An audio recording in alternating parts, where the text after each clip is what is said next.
इसके पहले हमने डिस्कस किया था linear applications of op amp. तो linear applications of op amp जब हमने डिज़ाइन किया था तो हमें उसके आउटपुट्स इक्वेशन मिले थे। तो वहाँ पे क्या हो रहा था, जो हम इनपुट में अप्लाई कर रहे थे वही हमें आउटपुट में इन्वर्ट या नॉन इन्वर्ट करके हमें मिल रहा था। देन उसका shape of the output signal क्या हो रहा था, चेंज नहीं हो रहा था। तो नॉन लीनियर एप्लीकेशंस में op amp as a subtractor कैसे वर्क करता है, op amp as a adder कैसे वर्क करता है ना, inverting non inverting op amp को भी हमने डिज़ाइन किया था। Now I will discuss in now today I have to be discuss a non linear applications of op amp. तो non linear applications of op amp क्या है, तो ये देखते हैं। तो non linear applications of op amp में क्या होता है, the circuit in which shape of the input signal is in a different that of the input is called as a non linear circuit. मतलब क्या कह रहा है, एक ऐसा सर्किट है जिसका शेप, यानी कि शेप किसका, आउटपुट सिग्नल का शेप ये अलग है किसके, इनपुट सिग्नल से। मतलब जो हम इनपुट में अप्लाई कर रहे हैं वही हमें आउटपुट में प्रोवाइड हो रहा है क्या, नहीं। मतलब इनपुट सिग्नल का शेप या कहा जाए आउटपुट सिग्नल का शेप, ये दोनों एक जैसे है क्या, नहीं, ये क्या है, डिफरेंट है। Input and output signal shape it will be a different. मतलब मैंने जो इनपुट में सिग्नल को अप्लाई किया था वही शेप वही सिग्नल मुझे आउटपुट में मिल रहा था क्या, नहीं, ये क्या था, इनका शेप क्या था, डिफरेंट था। ऐसे ओप एम्प को, इस टाइप ऑफ सर्किट को हम क्या बोल रहे हैं, non linear circuit. Now op amp as a integrator, जब नॉन लीनियर एप्लीकेशंस को हम ओप एम्प में डिज़ाइन करते हैं तो वो op amp as a integrator भी वर्क करता है, op amp as a differentiator भी वर्क करता है and op amp as a comparator भी वर्क करता है। Now today we have to be discuss operational amplifier as a differentiator. अगर मैं यहाँ से C को कट कर दूँ, मतलब डिस्कनेक्ट कर दूँ, और R को डिस्कनेक्ट कर दूँ, तो ये basic symbol of op amp में डिज़ाइन हो जाएगा।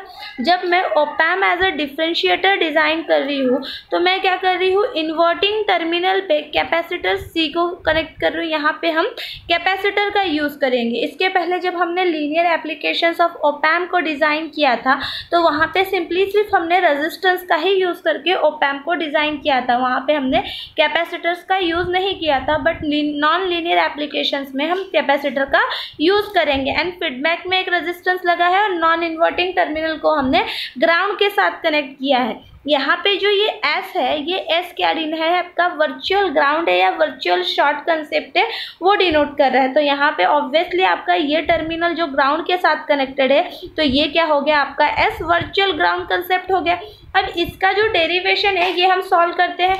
अब ये जो कैपेसिटर है, जैसे कि मैंने इनपुट में सप्लाई वोल्टेज यहाँ से दिया, ये जो कैपेसिटर है इसको चार्ज होने के लिए, ये इंस्टेंटेनियस करंट प्रोड्यूस करने के लिए, उसको चार्ज होने के लिए कुछ टाइम पीरियड लगेगा।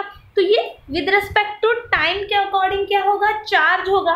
तो according to KCL incoming current is equal to outgoing current. मतलब KCL अगर मैं से हिसाब से देखूँ तो incoming current is equal to outgoing current. मुझे इनकमिंग करंट की वैल्यू कैलकुलेट करना है।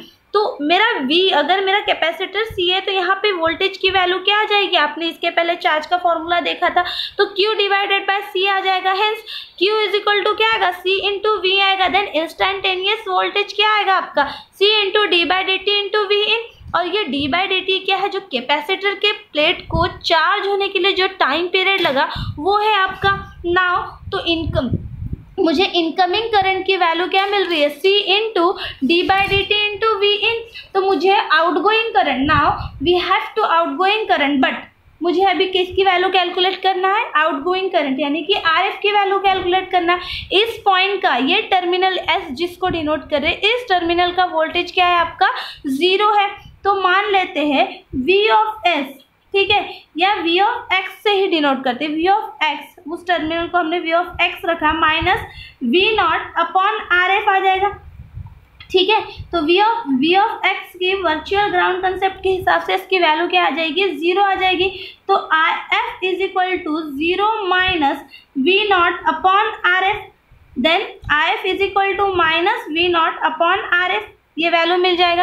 Outgoing current IF is equal to minus V nought upon RF, ये हमें मिल गया। Now then incoming current is equal to outgoing current. अब हमें फ्रॉम इक्वेशन 1, ये क्या है मेरा, incoming current is equal to outgoing current, it is equation 1। तो नाउ फ्रॉम इक्वेशन 1 के हिसाब से क्या आ जाएगा, इनकमिंग करंट की वैल्यू क्या है आप लोगों की, C into d/dt into V in, then equal to outgoing current की वैल्यू क्या है, minus V nought upon RF। ठीक है, तो यहाँ पे हम क्रॉस मल्टीप्लीकेशन कर सकते हैं, तो V not is equal to, ठीक है, V not is equal to minus RF into C d/dt into V in, ये मुझे क्या मिल गया, आउटपुट वोल्टेज इक्वेशन मिल गया। Therefore output voltage equation cross multiplication किया है, यहाँ पे मैंने इस टर्म को यहाँ कर दिया क्रॉस मल्टीप्लिकेशन, तो RF into C d/dt V not, तो इस टर्म को इधर और इसको V नॉट को इधर, ये सिंपली इस इक्वेशन में मैंने क्रॉस मल्टीप्लिकेशन करके ये इक्वेशन कैलकुलेट किया, तो ये मुझे मिल जाएगा।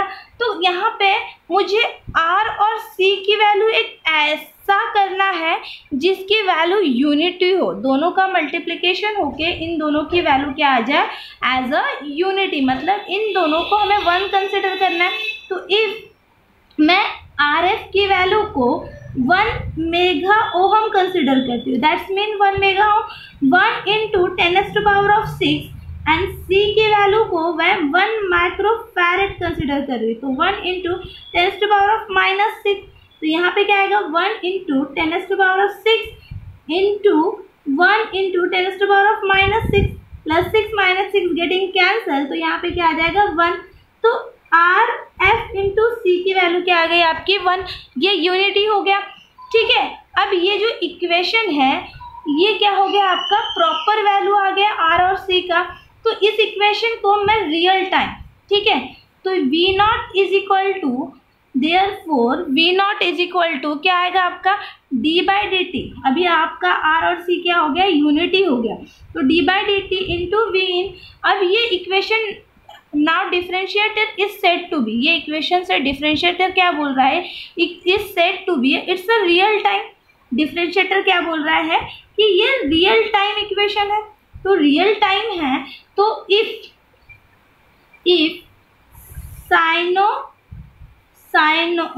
Sinusoidal input voltage, now sinusoidal input voltage is applied, हमने क्या किया, साइनोसॉइडल इनपुट वोल्टेज को अप्लाई किया। तो साइनोसॉइडल इक्वेशन को कैसे डिनोट करते हैं, V इनपुट, तो V into sine omega t, because if sinusoidal input voltage we have to be apply, तो input voltage is equal to V into sine omega t. तो अब then V not is equal to minus RF into C, minus RF into C, मैंने यहाँ पे आपके book में सिर्फ R दिया है, मैंने फीडबैक में RF लिया है, इसीलिए मैं बार बार यहाँ पे RF रिट कर रही हूँ। We have to be consider R, आप लोग R यूज करते हो तो R ले सकते हैं, तो minus RF into C d/dt into V in. अब VI की वैल्यू क्या है आपकी, ये तो यूनिटी हो गया, VI की वैल्यू क्या है, जब आपने साइनोसॉइडल वोल्टेज अप्लाई किया है, तो साइनोसॉइडल वोल्टेज अप्लाई किया तो V की वैल्यू क्या है आपकी, V साइन ओमेगा टी, तो d/dt। अब ये V तो आपकी कांस्टेंट है, तो इसको हम आउटसाइड शिफ्ट कर देते हैं, तो साइन ओमेगा टी, अब इसको डिफ्रेंशिएट करोगे तो क्या मिलेगा, इक्वल टू, ये माइनस एज इट इज है, तो V not is equal to minus V, अब इसको डिफ्रेंशिएट कर रहे हो तो क्या मिलेगा आप लोगों को, तो यहाँ पे मिलेगा omega into cos omega t. ठीक है, तो यहाँ पे क्या आ जाएगा, V not is equal to minus, omega की वैल्यू क्या होती है, if therefore omega is equal to 2πfc, यही आएगा, तो minus 2πfc into V into cos omega t. जब आपने रियल टाइम दिया तो यहाँ पे क्या हो रहा है, ये इक्वेशन आपका क्लियरली शो क्या कर रहा है, अगर आप फ्रीक्वेंसी को यहाँ इंक्रीज करोगे तो आपका आउटपुट वोल्टेज क्या होगा, इंक्रीज होगा। This equation is to be clearly show that the frequency is to be increase, the output voltage is also increase. अगर आप फ्रीक्वेंसी को इंक्रीज कर रहे हो तो आउटपुट में वोल्टेज क्या हो रहा है, इंक्रीज हो रहा है। तो ये डिफरेंशिएटर किसकी तरह एक्ट करेगा, आपका हाई पास फिल्टर की तरह। जब ये इंक्रीज ऑफ फ्रीक्वेंसी कर रहे हो और वोल्टेज भी इंक्रीज हो रहा है इस टाइप ऑफ डिफरेंशिएटर में, तो ये डिफरेंशिएटर किसकी तरह वर्क करेगा, हाई पास कैपेसिटर की तरह। अब हमने डिफरेंशिएटर में इनपुट में एक रैंप सिग्नल को अप्लाई किया है। नाउ एक मैंने डिफरेंशिएटर में इनपुट में एक रैंप सिग्नल को मैं अप्लाई कर रही हूँ, ठीक है। यहाँ से मैं इनपुट वोल्टेज अप्लाई कर रही हूँ और ये इसका टाइम पीरियड है, ठीक है। ये इसका क्या है, टाइम पीरियड है। मैंने यहाँ पे इनपुट वोल्टेज अप्लाई किया और इसका ये टाइम पीरियड है। और आउटपुट में कर रहे हैं, एक रैंप सिग्नल को अप्लाई कर रहे हैं। जब इस इनपुट में रैंप सिग्नल को अप्लाई कर रहा है तो रैंप सिग्नल कैसे होगा, मतलब ये कुछ जीरो से स्टार्ट होगा, ऊपर जाएगा, फिर वो रैंप। तो ये जो सिग्नल है, इस सिग्नल को हम क्या बोल रहे हैं, रैंप सिग्नल बोल रहे हैं। तो हमें आउटपुट में कौन सा सिग्नल मिलेगा, आउटपुट में हमें कौन सा सिग्नल मिलेगा, अगर हमने इनपुट में रैंप सिग्नल को अप्लाई किया है तो ये क्या करेगा, ये तो ज़ीरो है ना। सिंपली अगर मेरा 2x है और मैं इसको डिफ्रेंशिएट कर रही हूँ तो मुझे डिफ्रेंशिएट करने के बाद क्या मिलेगा, 2 और x की वैल्यू क्या हो जाएगी, 1 हो जाएगी। तो ये ऑलरेडी 0 है तो यहाँ पे हमें क्या मिलेगा, 0 ही मिलेगा, ठीक है। अब यहाँ पे x है तो ये क्या करेगा, 2 जो कांस्टेंट वैल्यू है वो मिलेगा, तो उसको डिफ्रेंशिएट कर दिया। देन अब इसके बाद अगेन ये ऑलरेडी 0 है तो ये अगेन 0, मतलब इनपुट में अगर मैंने रैंप सिग्नल अप्लाई किया है तो कैपेसिटर क्या हो रहा है, धीरे धीरे कैपेसिटर करंट क्या हो रहा है, कांस्टेंट हो रहा है और इन्वर्टेड पल्स मुझे आउटपुट में प्रोवाइड हो रहा है। ये जो है ये आपका इनपुट सिग्नल है और ये जो है आपका आउटपुट सिग्नल है। अगर आपने इनपुट में रैंप सिग्नल अप्लाई किया है ऑप-एम्प एज अ डिफरेंशिएटर के लिए तो आपको आउटपुट में क्या मिलेगा, एक इन्वर्टेड सिग्नल मिलेगा। आउटपुट में कौन सा सिग्नल मिल रहा है हमें, इन्वर्टेड पल्स या इन्वर्टेड सिग्नल मिल रहा है। नाउ सेकेंड फिगर को मैं डिस्कस करती हूँ, या अभी रियल टाइम कांस्टेंट एक इक्वेशन हमने डिज़ाइन किया था। अगर मैंने इनपुट में साइनोसाइडल वोल्टेज अप्लाई किया तो आउटपुट में मुझे क्या मिल रहा था, कोसाइन मिल रहा था। यानी कि अगर इनपुट में मैंने कौन सा साइनोसाइडल वोल्टेज को अप्लाई किया, ये जो है आपका सिग्नल है, ये किस टाइप का सिग्नल है, एक साइनोसाइडल सिग्नल है। तो आउटपुट में मुझे क्या मिलेगा, इसका कोसाइन वेव मिलेगा। अगर इनपुट में मैंने साइनोसाइडल वोल्टेज अप्लाई किया, अभी हमने वाई डेरिवेटिवली सॉल्व किया, तो मुझे इनपुट में अगर मैंने साइन वेव अप्लाई किया तो आउटपुट में मुझे क्या मिल रहा है, कोसाइन वेव मिल रहा है। ये आपका कोसाइन वेव हो गया।